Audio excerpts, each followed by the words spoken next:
So this one is an interesting account because this one operates in multiple states, right? And so they have a lot to maintain. They run production from one office in Minnesota. And so this has been a very, very, very custom build, but again, this is because they don't want to be salesy. I want to show some different stuff. And so they even track deliveries with it, but they've got a really different relationship with their supplier where they're able to give them a phone, a whole different thing. But here, we put forms in to make sure that how do you run a profitable production department? One of those things is the pay sheet. So what we like about in production is being able to have a form where on site, now we can choose whether these particular fields are visible, but essentially at the end of the job, we can have the crew tell us, hey, how many squares did you do? How many second story squares did you do? How many bundles of starter? Like whatever your rate sheet is. So if you have a rate sheet that says, oh, this is how much we pay for this particular task. So some people just charge per square. They just say, yep, we pay X dollars a square. Or sometimes people say, hey, we pay this much for feet of step flashing, this much per, if you're doing a second story square, we pay an extra $10, stuff like that. And then you can total these things up, and then you will have an amount that you were paying, that you agreed to pay. And you can choose whether, yes, you want to show the rate. Usually we don't, because we don't want a site supervisor who's usually a lower paid person, like that doesn't understand the business to know this. And the same thing with the crew. So they just answer this question, and these two are invisible. So when they're looking at it on their phone, they don't see these two forms because they're not an administrator. So they just fill out this and how many squares they add. And so they'll see it this way on their phones or on their iPads. That way, at the end, it calculates if there's any different upcharges. Then it's like, did we do the inspection? Did we take photos, right? All these things, if there's a punch list or any items, subcontractor signs, project manager signs, and now we get a total of what we should be paying the sub. And so that way we're clear, right, on what this is. And there's other forms that we will use, like having a certificate of completion.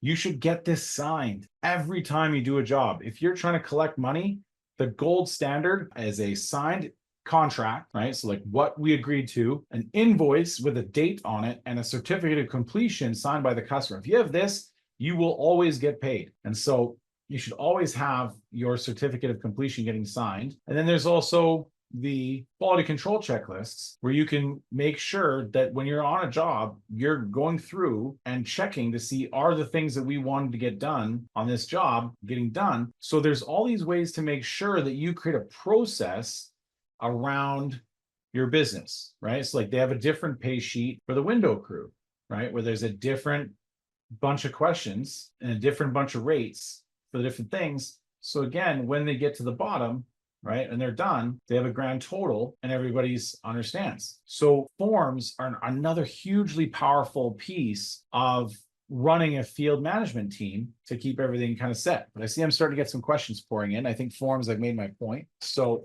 using forms in the field. Can this track when the crew arrived to a project and how long they were there in order to pay the correct amount to the crew for time on site? So if you have an in-house crew, then yes, you can give them an Arrivy account, you can assign them, and then yes, you would see when they were on their way, when they started, they would check they would click those buttons throughout the day, and you would have feedback as to when those people started the job, finished the job, what stage of the job they're at. They can take pictures on it. Those pictures can go back to CompanyCam. If the customer says anything, then that message can go back to the office as a note in HubSpot. The crew can also see it. Crew usually doesn't do it. Now, some people say, well, how am I going to get my crews to use this, right? This is another part of what we're talking about in Production Octopus when we talk about the roles, which is that you can't always get a crew to use this because they just want to show up and bang. And that's okay. There's a role called the Site Supervisor. I showed how that role can not only pay for itself, but be a profit center, a huge risk remover, and all this kind of stuff. So like, if you're not, believe me that the Site Supervisor does not cost you money. They save you money and make you money. If you can just believe that for a second without going through the hour that we went through on Tuesday, then you get the Site Supervisor to run it. And you just don't have to think about it. It's like, oh, well, now I got to pay. No, you don't pay for it. They make you money, they save you money, and they run this app. My question is, could we put example photos in the form to explain different looks of counter flashing? That's a really good question. And I'm actually going to triple check because I know you can, because we put logos and stuff on forms. So yeah, so if we had a form and you wanted to show an example, then when we were doing that, what you would do is like say, we would drag this on top. So we drag this and put it here, and like, does the house have something that looks like this? So then you could put images there for sure. And again, we can make any one of these properties go back to HubSpot. So that way, when the inside sales is doing the job file playbook, they have all the context of how that inspection went, because that would usually come as part of your inspection form. Oh, yeah, so they would have that in here, right? And then they would put that in here and say, okay, is that satellite? What are we doing with the satellite dish? That's already a question on the form. But like counter flashing or the pest control thing, or is the house in city limits? Usually inside sales would know that before the appointments even started, right? Because inside sales is going to book the appointment. They're going to, oh, this is in this area, that zip code needs permitting. So that would be kind of handled before it even got to the appointment. Would you have the site manager or project manager run Arrivy for the subcontractor? So the site supervisor. So wisdom begins at the definition of terms. I don't use project manager because sometimes that's given to salespeople just to make them not be salespeople, but they're actually salespeople. Sometimes project managers are people who are rolling around on jobs and they're not really a project manager because they're not managing a project. They're managing a group of projects.